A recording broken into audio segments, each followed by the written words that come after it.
फक्त एक बाजू असते आणि जेव्हा समोरची व्यक्ती आपली बाजू समजूनच घेत नाही तेव्हा नाईलाज होतो आपला आणि असे निर्णय घ्यावे लागतात. माझा खूप जीव आहे माझ्या आईवर. जेवढं ती माझ्यावर प्रेम करते तितकंच मीही करतो. पण जेव्हा तुला माझी गरज आहे तेव्हा मला तुझ्याकडे येण्याचं स्वातंत्र्य नको मिळालं. आणि लोकांना काय म्हणायचं ते म्हणू दे आपल्या नात्याला. प्रेम म्हणायचंय, मैत्री म्हणायचे, काय वाटते ते म्हणू दे. माझ्यासाठी हे नातं खूप इम्पॉर्टंट आहे आणि हे मी जपणार. आणि आता हे महत्वाचं नाहीये की माझ्या घरी काय सिच्युएशन आहे, आईचा कसा राग आहे वगैरे. आता महत्वाचं आहे तू तुझं सत्य शोधून काढणं. आई आणि आबांचं स्वप्न पूर्ण करणं, एज्युकेशन पूर्ण करणं, ते सुद्धा महत्वाचंच आहे.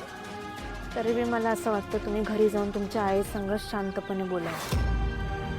तुमचं असं तुटलेलं नातं नाही बघवत मला. आणि असंच जर सुरू राहिलं तर मी आयुष्यभर स्वतःला कवाच माफ नाही करू शकणार. मी समजू शकतो आणि बोलूया आपण ह्यावर नंतर. आत्ता ती वेळ नाहीये. आत्ता गरजेचं आहे आधी कॉलेजमध्ये जाणं. फॉर्म फिलिंगची प्रोसेस सुरू झाली असेल आता. मला आता गरजेचं एवढंच वाटतंय का माझ्या आईचा खुनी कोण आहे आणि माझा बा कोण आहे.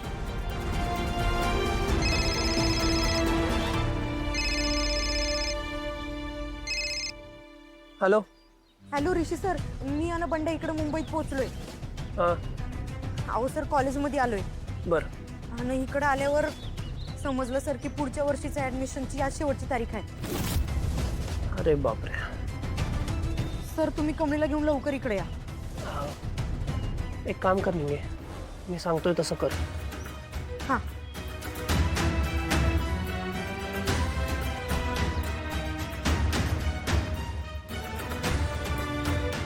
चल बाय.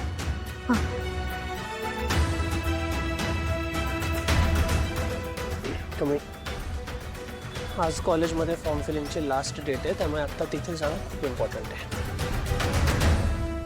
ऋषी सर, जोवर त्या गाडीचा मालक सापडत नाही तोवर माझं मन कशातच नाही लागणार.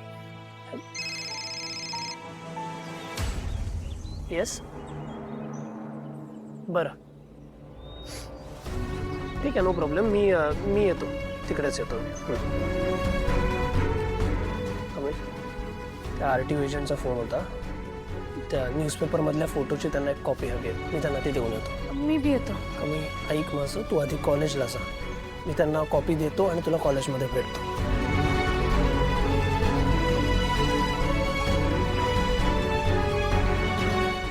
ऋषी मुंबईत आलाय हा प्रॉब्लेम नाहीये रोहित, पण ऋषी त्या कमळी बरोबर रस्त्यावर फिरतो.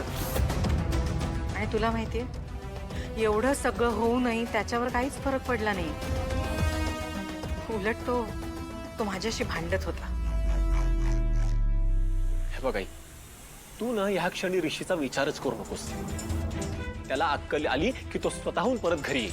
कदाचित ऋषी परत येण्याचा विचार करतही असेल, पण ती कमळी त्याला कधीच परत येऊ देणार नाही.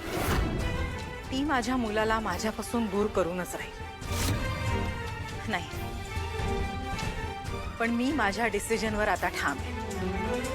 ऋषीला जर घरी परत यायचं असेल तर त्याला कमळीला सोडावंच लागेल, नाहीतर त्याला आपल्या घरी परत येता येणार नाही. आई आई, हे बघ, तू ऑलरेडी डिस्टर्ब्ड आहेस. तू घरी जा, शांत हो आणि आराम कर. स्वतःला रूम मध्ये लॉकडाऊन करून घेतलं असेल, बट इथे येऊन तर सिनारिओ वेगळाच आहे. तू सॅड तर थोडी पण दिसत नाही. उलट मजा करतीये, मस्ती करतीये, रेश सोबत टाइम स्पेंड करतीये. ओ हां, आय फॉरगॉट. तुला तर रेश सोबत टाइम स्पेंड करायला मिळतोय ना, त्याच्या पुढे मग तुला आई का आठवेल आणि आई गेल्याचं दुःख का होईल, राईट? तुला रेश सोबत टाइम स्पेंड करण्यापासून फुरसत मिळेल, त्याच्यासोबत रोमॅन्स करण्यापासून फुरसत मिळेल, तेव्हा कोण आई कोण आबा असं आठवेल ना. M I right? अनिका, तोंडाला येईल ते बोलू नको. माझ्या आईबद्दल मी एक शब्द बी वाईट ऐकून घेणार नाही. कमी मी टॉन्ट मारत नाही आहे किंवा मजाक नाही करत आहे, रियालिटीज बोलते. तुझा चेहरा बघ ना, तू दिसतंय थोडं पण दुःख. अगं थोडं पण दुःख दिसत नाहीये. तुझी आई मेली असं तर वाटतच नाहीये. तुझ्या चेहऱ्यावर नुसतं प्रेम दिसतंय, रोमॅन्स दिसतोय. एनिवे ऐक ना, आज माझ्या घरी ना मी पार्टी ठेवली आहे. तर मस्त डान्स असणार आहे, म्युझिक असणार आहे, फूड असणार आहे. तू आणि रेश या ना. तसं पण तू आणि रेश तर आजकाल पार्टीच्याच मूडमध्ये असतात ना. यू नो वॉट कमळी, तुझ्या पॉइंट ऑफ व्ह्यूने तुझी आई गेली आहे बरंच झालं. कारण त्यामुळे तुला रेशकडनं यू नो सिम्पॅथी गेन करता येते, त्याचा कब्जा करता येतोय. आणि का तोंड दिलंय म्हणून वाटेल ते बोलायचं नाही. का तू का चिडतोय? रियालिटी बोलते म्हणून टोचतोय का? खरं बोलते म्हणून लागतंय का तुला? खरं आणि तोंडातली घाण यात फरक असतो. शेवटचं सांगतोय, कमळीशी या भाषेत बोलायचं नाही. तिच्या आईवरून तर नाहीच नाही. लास्ट वॉर्निंग आहे तुला. अच्छा, वाय दो न्यू बॉडीगार्ड और व्हॉट? मी तिचं कोण आहे सांगायची गरज नाही. तुला तर नाहीच नाही. आणि तुलाही आय गेस सांगायची गरज नाही मी कोण आहे. विसरलास का? मी अनिका महाजन आहे. आणि कोणाला काय वॉर्न करायचंय ना हे तू मला शिकवूच नको.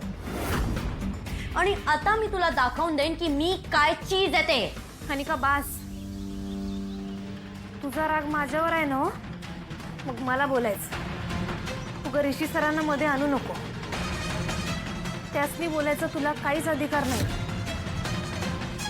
आणि एक गोष्ट लक्षात ठेव, दुसऱ्यांच्या चांगुलपणाला त्यांची कमजोरी समजू नको. Wow, nice. कमळीला बोललं की रिशला लागतं, रिशला बोललं की कमळीला लागतं. इंटरेस्टिंग.